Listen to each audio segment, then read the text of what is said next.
U.S. Vice President Kamala Harris has arrived in Ghana's capital, Accra, her first stop on a week-long visit to Africa. The trip is part of Washington's push to deepen diplomatic ties on the continent. Harris said she would be addressing issues like climate change, food security and growing investment with African nations during the visit. The tour is also intended to counter China's influence in the region.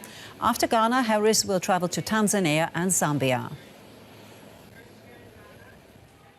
And I'm joined now by DW correspondent Isaac Kaletsi in Accra. Isaac, first of all, good to see you. Kamala Harris' trip is part of a diplomatic offensive. What exactly is she trying to achieve in Ghana? So in her speech when she landed at the Kotoka International Airport, she indicated that the U.S. is trying to deepen its relation with Africa because they see Africa as a critical partner in whatever the U.S. wants to do or to achieve in the world.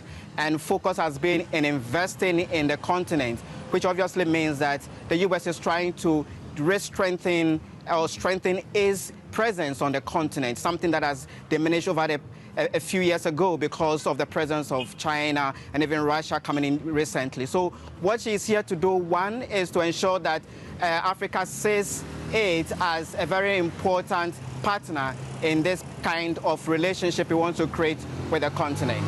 Right, but why now? The U.S. was happy watching China basically dominating Africa. Why this push now?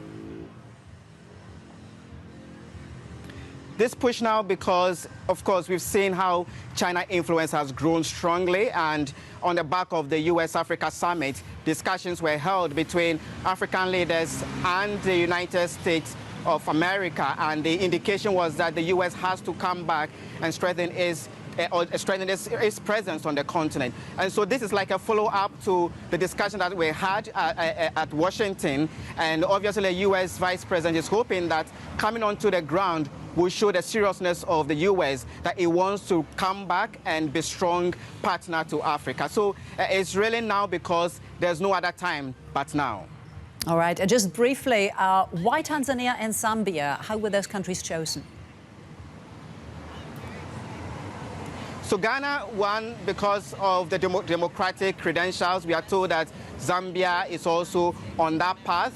You have the current president coming in from opposition, and also in Tanzania you see a first female president there. So these are some of the interests that the vice president has, and obviously also because of the youthful population in these countries, the vice president thought that going to these countries will show or give some signal that the U.S. indeed wants to work with the future of Africa, which is the young people. All right, DW correspondent Isaac Kaletsi reporting for us in Accra. Isaac, thank you so much.